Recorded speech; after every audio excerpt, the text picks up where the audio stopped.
Boa noite, meus amigos. Aqui é Sir Ruben Karloff Cushing e hoje estamos no quadro Meia-Noite, a Hora Gótica. E vamos falar então sobre um conto retirado deste livro aqui, Fantasmagoriana, antologia de histórias de aparições, espectros, redivivos, fantasmas e etc. Selecionados por Jean-Baptiste Benoit Herrier. Lançamento da editora Clepsydra em conjunto com a editora Aetia. E o conto que nós vamos conversar hoje se chama Os Retratos de Família, de Johann August Appel. Logo depois da abertura. Vem comigo?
Os Retratos de Família, de Johann August Appel.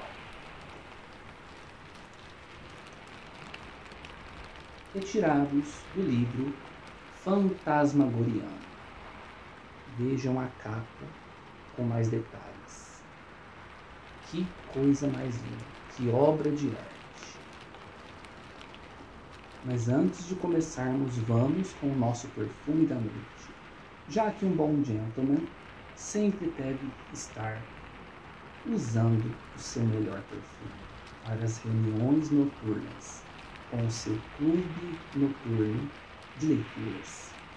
E o escolhido dessa noite é um clássico da perfumaria, Connection, da Casa O Boticário, um perfume da década de 70 que resgata muito bem os ares dos bons perfumes e colônias das décadas de 30, 20 e até mesmo do século XIX.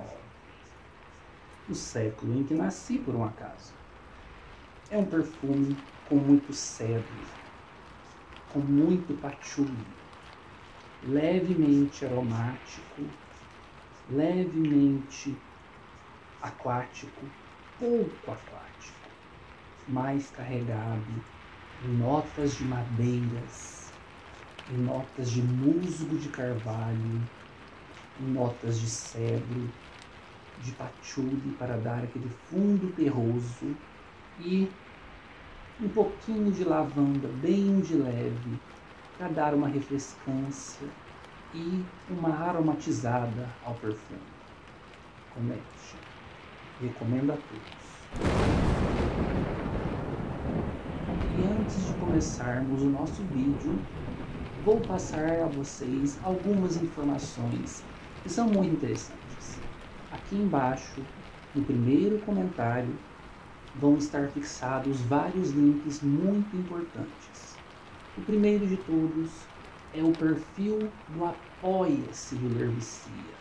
onde você, meu caro espectador, meu caro inscrito, que tiver condições e vontade de apoiar financeiramente este canal, pode fazê-lo aqui embaixo no perfil do Apoia-se. O apoio terceiro, que é o último apoio no valor de R$ 30, vai lhe dar direito a um grupo secreto, onde todos os meses iremos fazer leituras coletivas, onde iremos ter acesso a filmes raros, filmes antigos, filmes esquecidos pelo tempo, filmes perdidos na história, filmes que já não se acham mais em lugar nenhum e que são resgatados aqui pelo seu velho Sir Ruben. E também teremos todas as semanas a leitura em audiolivro de 1 a 2 capítulos do livro raro Os Estranhos, de Stephen King, uma obra raríssima que ainda não tem republicação aqui no Brasil, que garanto que vocês vão gostar muito.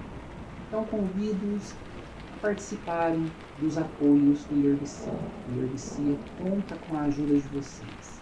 E ficam meus mais sinceros agradecimentos a todos que já apoiam o Lerbicia financeiramente.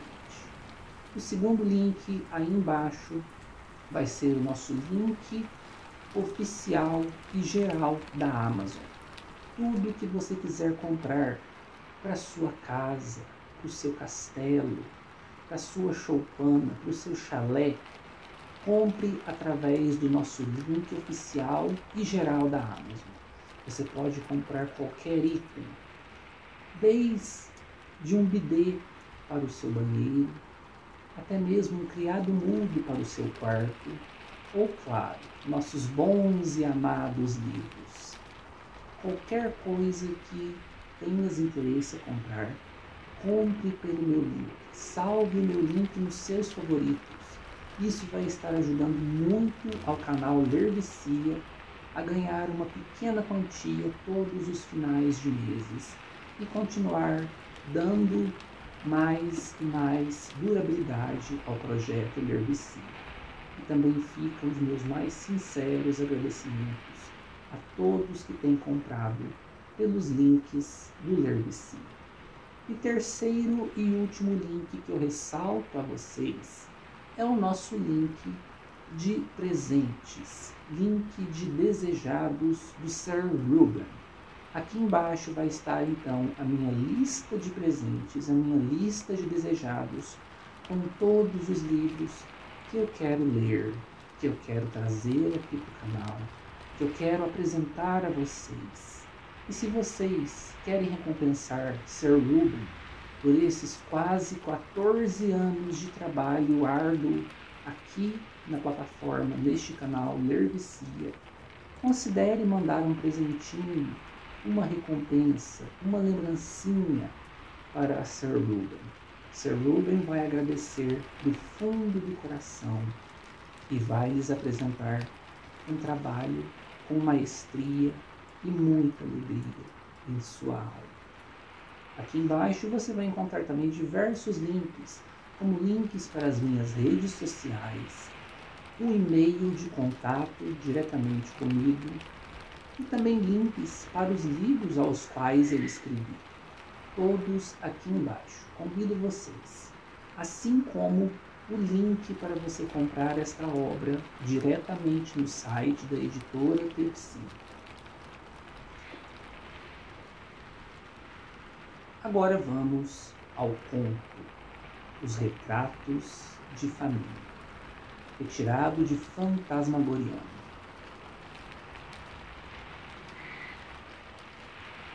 Aqui nós temos uma história tipicamente gótica, que vai esbarrar em todos os tropos que nós, pessoas das almas velhas, admiramos tanto. Nós vamos ter aqui histórias de fantasmas, nós vamos ter aqui histórias com quadros amaldiçoados, nós vamos ter aqui segredos de família, nós vamos ter aqui fantasmas perdidos no tempo, perdidos no espaço e perdidos em suas próprias lamentações e vinganças.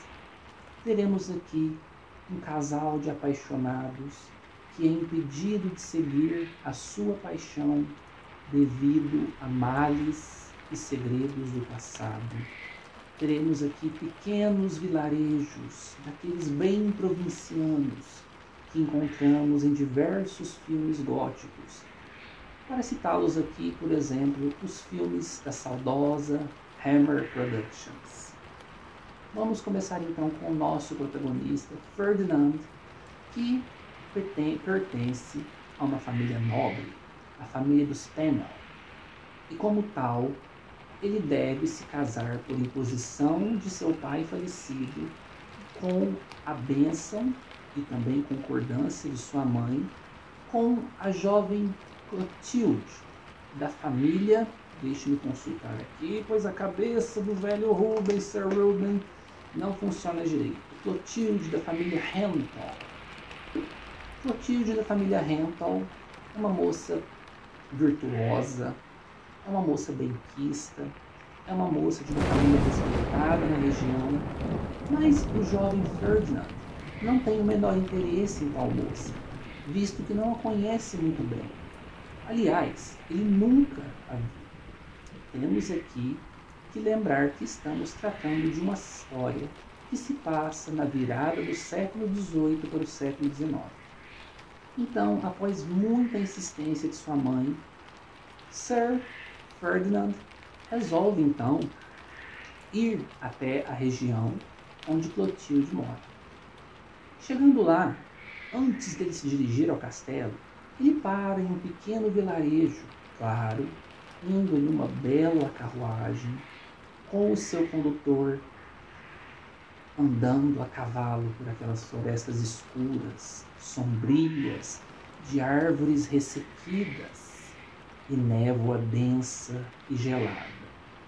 Chegando então a esse pequeno vilarejo, já à noitinha, ele repara que perto da pensão onde ele vai se hospedar, em uma das casas grandes da família, da cidade, provavelmente a casa de uma das pessoas mais benquistas e financeiramente abundantes do vilarejo, tendo uma certa algazarra ali. Luzes, palavras, conversas altas e até mesmo música. Ele, curioso, se dirige até lá e logo mais é convidado pela filha do dono da casa, que é um ministro. Ele é convidado para participar das festanças, pois eles costumam fazer essas festanças uma vez ao mês. Chegando lá, ele adentra e ele percebe dois grupos distintos, separados, cada um em uma sala. Na primeira sala está o ministro, juntamente com vários outros homens, apreciando um quarteto de cordas e outros musicistas, tocando ali suas músicas e tudo mais. Ferdinand, que já é um cara muito estudado, muito viajado, que tem bastante conhecimento, consegue perceber logo de cara que aquele quarteto de cordas ali não é de seu agrado. Então, ele se dirige a outra sala, onde ele encontra também alguns homens, mas em sua maioria mulheres. Chegando lá, ele é convidado pela dona da casa, a senhora, esposa do ministro, a se sentar com elas, pois ali, enquanto os homens escutam suas músicas, fumam seus charutos e cachimbos, as moçoilas e matronas, juntamente com alguns rapazes, ouvem e contam histórias horríficas, histórias fantasmagóricas, histórias de gelar a espinha. E elas afirmam veemente que as melhores são as verídicas.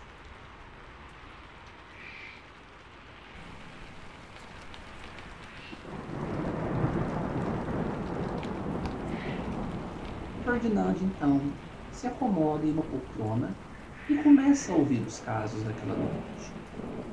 Dentre eles, um caso lhe chama muita atenção. Uma moça, uma jovem, muito bonita, de cabelos dourados, pele resplandecente, pele branca, como era muito bem quisto naquela época, começa a contar uma história de um quadro em um castelo. Ela começa a contar essa história de que uma grande amiga dela tinha terríveis pesadelos com um quadro de uma senhorita pintado e colocado bem no hall de entrada desse castelo. O pai da senhorita não dava atenção para aquilo, falava que eram os nervos da moça que estavam atacados. Receitava vários e vários sais para ela se acalmar, mas não adiantava.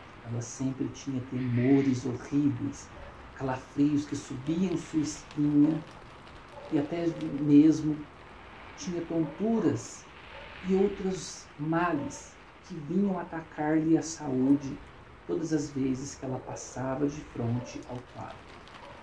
Então, para poder sanar com todo aquele mal que o pai estava vendo ser tomado por sua filha, ele pegou esse quadro, levou para uma saleta, bem no terceiro andar, uma saleta que era pouquíssimo utilizada, e colocou esse quadro sobre a porta, bem acima do portal, para que ninguém o visse, afinal o quadro ficava bem longe.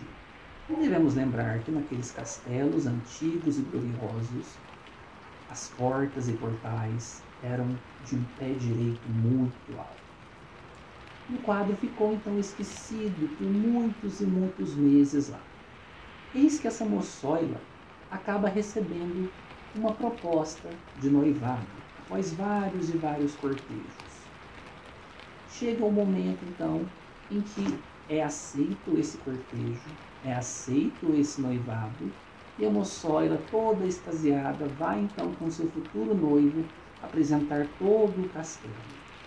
E ela adentra no terceiro andar, na saleta esquecida, escura e abandonada, onde estava o quadro de pendurado em cima do portal.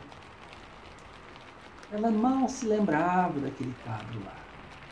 Mostra todo o cômodo para o rapaz, até que o jovem cavalheiro se vira e repara naquele quadro assustador, temível, estranho, que parece ter vida, olhando diretamente para ele. Então, com toda a pompa, com todo o respeito, toca em sua pretendente e pergunta sobre tal quadro. A moça, mais do que depressa, tem um ataque de pânico horrendo e sai correndo às pressas daquele cômodo. Mas eis que uma fatalidade ocorre. Ao tentar sair do portal, ao tentar sair do quarto, a porta emperra. Ela chacoalha fortemente, veemente, tomada pelo desespero. E o quadro cai em cima da moçoila, a jovem noiva, matando-a instantaneamente.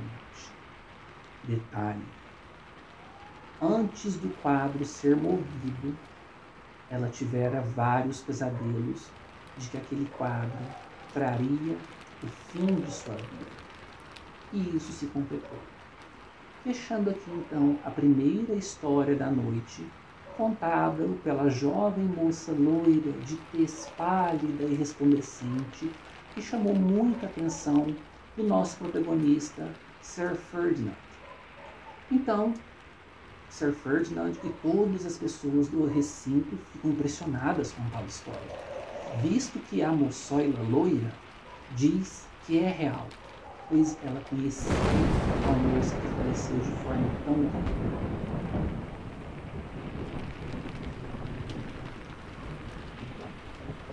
Acontece que, incentivado por todos da saleta, Sir Ferdinand é então convidado a contar uma história. Ele diz que ele tem uma história muito semelhante, envolvendo quadros também. Quadros sinistros, que também trazem mau agouro. Ele começa a contar então, a princípio disfarçando, falando que não é uma história dele, mas é uma história de um amigo muito querido dele. Mas, no decorrer do conto, que tem suas quase 40 páginas, nós vamos ter a certeza de que a história que ele está contando vem diretamente dele. Ele mesmo viveu essa história. Então, Sir Ferdinand conta que foi visitar o castelo de um de seus melhores amigos, com o qual ele frequentou a faculdade, em seus anos de juventude. Chegando lá, ele é muito bem recebido por toda a família de seu amigo. Ele é muito bem tratado pelo conde que mora naquele castelo, juntamente com a condessa. Ele é muito bem tratado pelos 2 irmãozinhos mais novos de seu amigo e extremamente bem tratado, até mesmo que levemente cortejado, claro, com muita inocência, pela jovem irmã mais nova, a mais velha, a única da família feminina, Emily, que no atual momento do conto tinha 12 anos.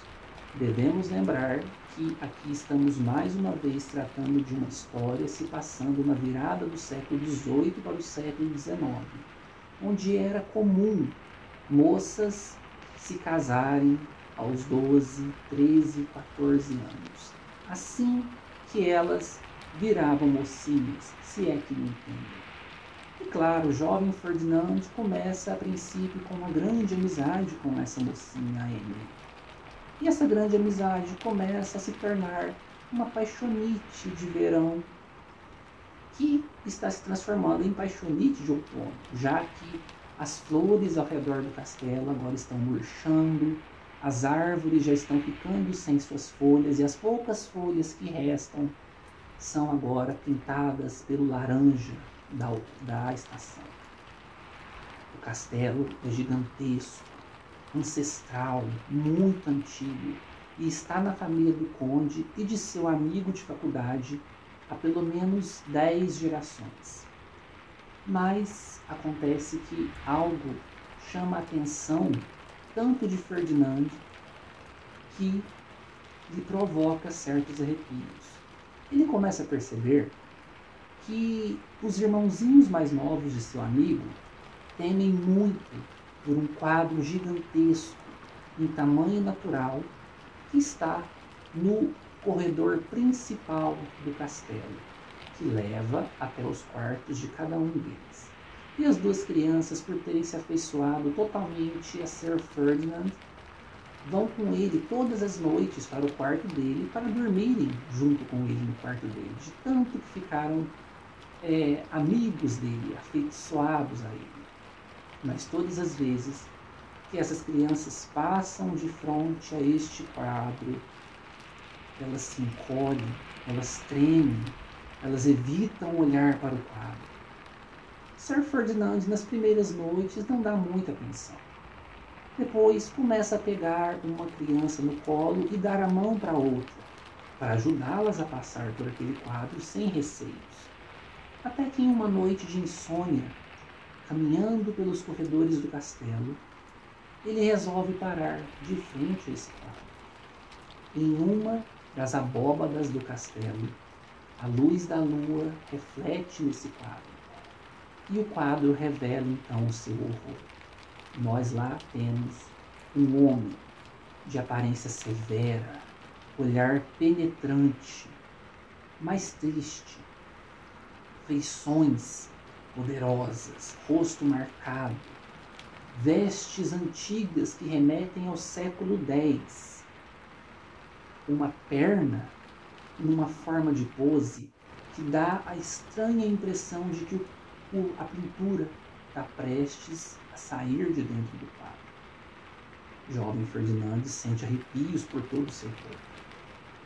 E então retorna até seu quarto. Passam-se algumas noites, o tempo vai se passando, paixonite, juvenil, pacífica e pura que ele sente pela jovenzinha Emily vai se aflorando, tudo nos conformes, sem nunca avançar as etiquetas e os decoros sociais da época.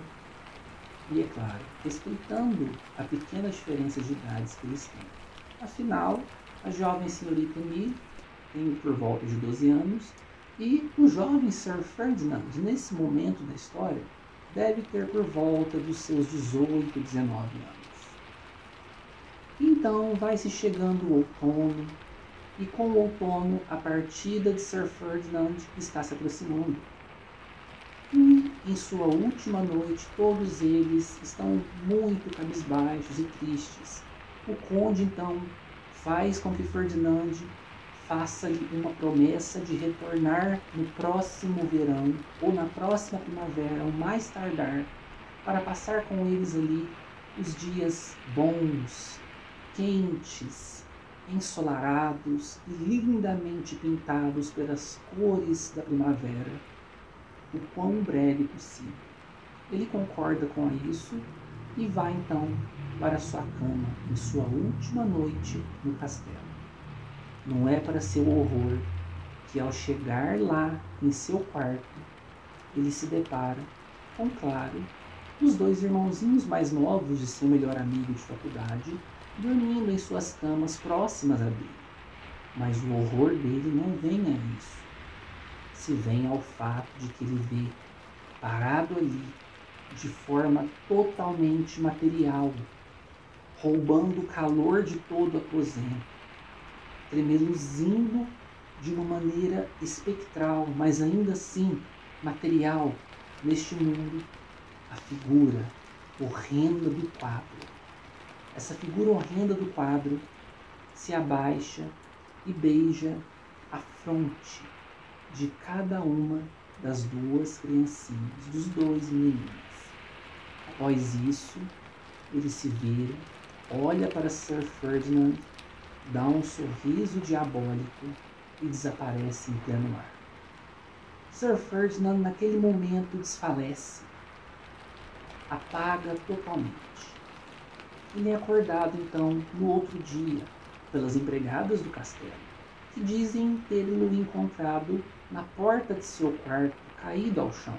Elas colocaram ele em sua cama, ajeitaram-no e deixaram ele lá.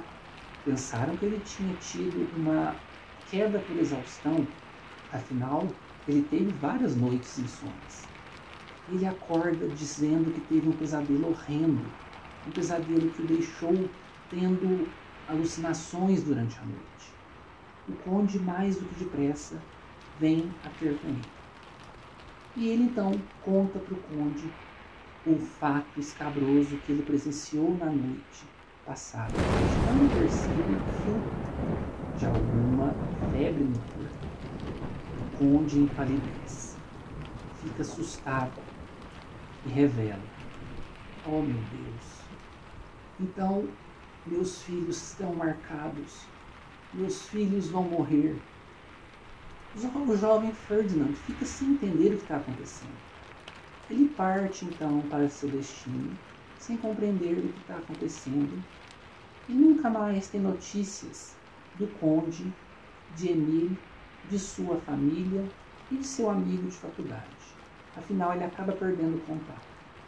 Alguns anos se passam e ele agora volta nesse momento inicial do conto, onde ele está nessa pequena caverna, onde ele está nessa pequena estalagem onde ele vai dormir. E ele logo de prontidão reconhece a moça loira, de tez pálida, brilhante e reluzente, como sendo a jovem Emily, que ele, há alguns anos atrás, teve um leve flerte, um leve cortejo no castelo de seu pai. Ele vai então ter com ela, que não reconheceu ele de primeiro. Ele revela-se então ser o jovem Ferdinand. Ela logo abre um sorriso, mas ao mesmo tempo desvanece esse sorriso, porque ela vai lhe contar que seus irmãozinhos mais novos faleceram na noite seguinte a qual ele foi embora. E a história continua a partir daí, e eu paro por aqui. Então, meus caros, aqui temos um conto incrível, um conto esplendorosamente bem escrito, bem narrado, com um plot magnífico que vai encher os nossos corações trevosos, góticos e de almas velhas com o calor e a paixão pela boa literatura. Vamos ter personagens que vão estar totalmente dentro da linhagem do romantismo literário, com personagens extremamente emocionais, com passagens recheadas do bom e velho gótico do século XIX. Vamos ter aqui então essas duas histórias que eu contei para vocês, desses dois quadros, se entrelaçando em uma trama que no futuro as páginas finais do conto vão se revelar importantes. Vocês viram aqui a minha felina, essa aqui é a Galadriel, a minha guardiã noturna. Ela está aqui se empoleirando, se escondendo em meu terno. Nossos amigos felinos sempre querem a nossa companhia, principalmente à noite, no escuro, depois que o badalar do relógio toca às 12 horas. E aqui nós vamos ter essa história magistral, hipnotizante, e que vai deixar a todos com os cabelos em pés. Devo alertá-los de que, por se tratar de uma história publicada no século XIX, a narrativa não é para os fracos, digamos assim. Aqui nós temos uma narrativa mais lenta, uma narrativa que tem pouca ação, uma narrativa que se atém muito ao desenvolvimento do drama, ao desenvolvimento do suspense, ao desenvolvimento da atmosfera e do clima e também ao desenvolvimento de todo esse mistério envolvendo os quadros aqui presentes, aqui supracitados. Então, se você não está familiarizado com leituras lentas, em especial leituras do século XIX, lhe recomendo veemente que adentre em outros contos deste mesmo livro. Irei deixar aqui para vocês uma playlist com várias indicações e resenhas de contos, tanto deste volume quanto de outros livros publicados pela editora Clepsidra. Deem uma olhadinha e vejam o que mais lhes interessa, pois a editora Clepsidra tem narrativas para todos os gostos, todos os estilos e paixões literárias voltadas para o horrorífico e para o gótico. Mas ouso dizer que essa história vai roubar o seu coração. Essa história vai gelar a sua alma e com certeza essa história vai entrar para o seu hall de contos góticos favoritos da vida, assim como entrou para o meu. Fica aqui então a dica deste conto fenomenal, nessa edição belíssima, nessa edição de muito bom gosto, nesse tesouro que temos disponível aqui no Brasil. Espero que tenham gostado do nosso vídeo de hoje. Eu me despeço aqui com vocês.